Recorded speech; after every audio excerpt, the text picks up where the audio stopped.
Welcome back. Earlier I was trying to play against the computer as I practiced the Philidor position, as shown on the screen there, and it didn't work out very well, but I'm going to edit that down to just a couple of clips to kind of give you an idea of what was going on in my head. One of the problems that I ran into was that the description of the Philidor position on Wikipedia that I started with was different than the Philidor position that I got on when I used the Lichess board editor. And so I tried both and I ended up failing against, of course I'm playing against Stockfish, so I'm not going to do great. And also it's my first try. I didn't quite have all the ideas. I had a couple of the ideas. But anyway, I've learned a little bit more since then. So after those clips from that video, I'm going to rejoin this modern up-to-date video and show you what else I've learned. Note to future self, edit right here. And this time I did find it on the Lichess board editor in the list here. It's under Rook plus Pawn versus Rook 5 hyphen Philidor. But the position doesn't look like it meets the standards that we saw in the Wikipedia article yesterday. Now we saw in the definition yesterday that the defender's rook had to be on the third rank, cutting off this king from coming forward. So I don't know why it's not there in this position, but perhaps different people define this position differently. I don't know. I just figured out what it was yesterday. So I'm probably going to lose this, but hopefully we'll learn something. Okay, so now I have to block with my rook. I think, did I just lose this? Because I don't have any other legal moves. And now they put their king there and they win.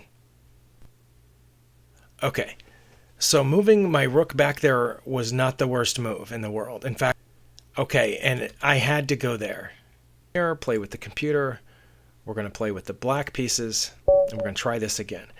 Okay, now we know that F1 and F3 are the only two moves, but let's do F1. That's what we did last time, and it said that was fine. And Stockfish put its king in front of the pawn, even though that wasn't one of the top two moves listed for it. Okay, and here it said we had to go to F8. And now we know why. Okay, this would have been a lot easier if it had started out the way that the definition described the position yesterday. Well, now it's even more baffling that that book said that I should have known this before I even started that book.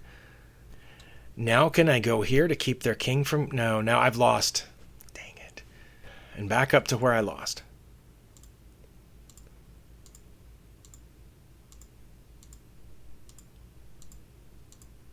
Oh, I lost much earlier than I thought. Okay. Okay, here it was drawn. But and again, for some reason, it's only listing two moves, A1 and E1. Here's where I moved my king, but what I had to do was this. What I had to do was play E1 or A1. Oh, that's not E1. That's D1. And the defender's rook is on the third rank. That's the description of the Philidor position. That's what's frustrating me, is because our rook was the one preventing the king from coming forward. But the position shown on that board editor, here, our rook starts off next to the pawn. That's the fourth rank.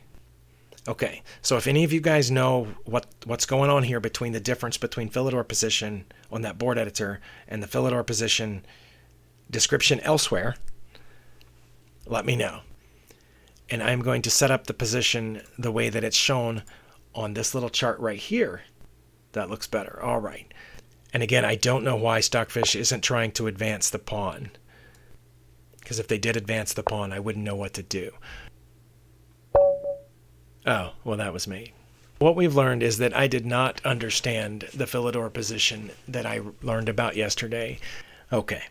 Part of the problem was that I was having trouble deciding which of the two definitions of the Philidor position was correct, and regardless of which one was correct, what should I do about it?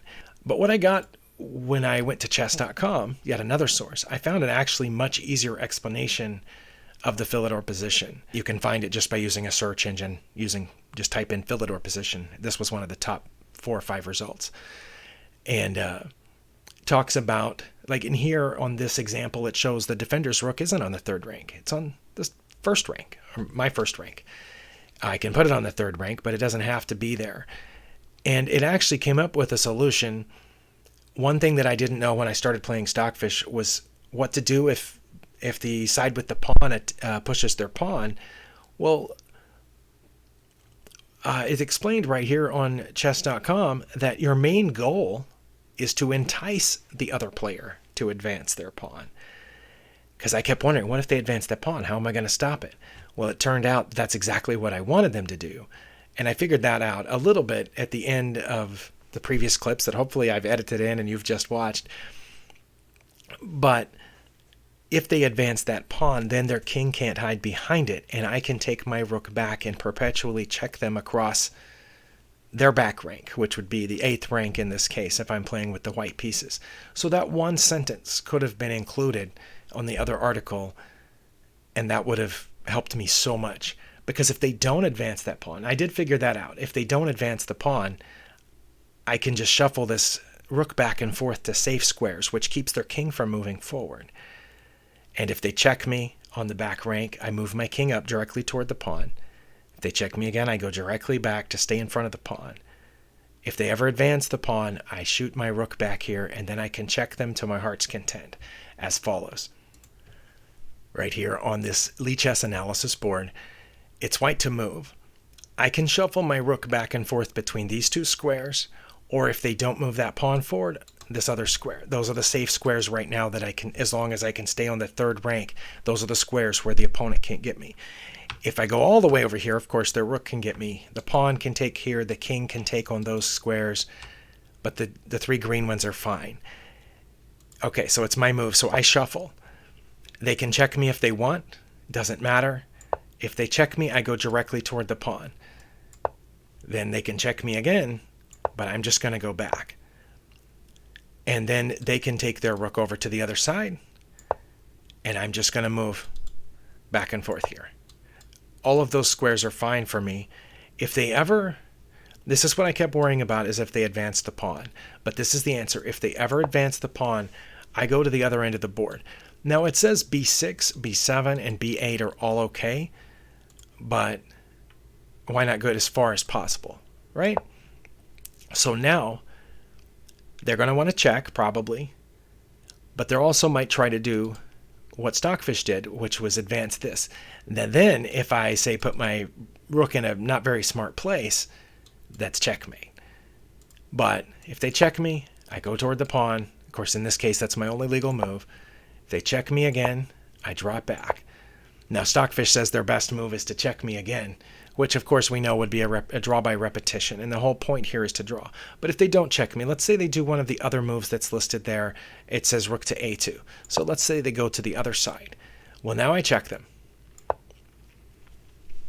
It doesn't matter where they go, because they can't ever get in front of this pawn. If they head this way, I can just follow them.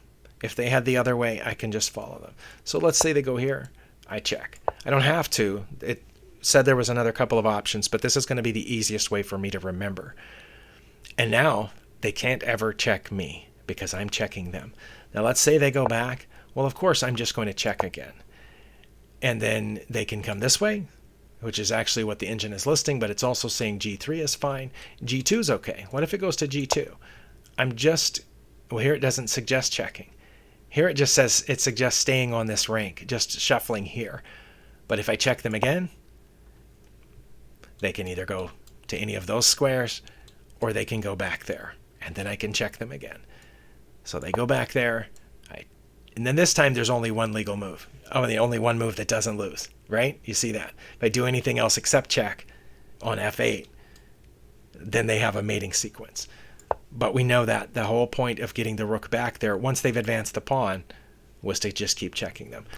So I think I've got that one solved, and now I'm going to practice a couple of more times, but then I'm going to move on to the Lucena position from the winning side and see if I can force the win there. Anyway, thank you for watching, and we'll see you next time.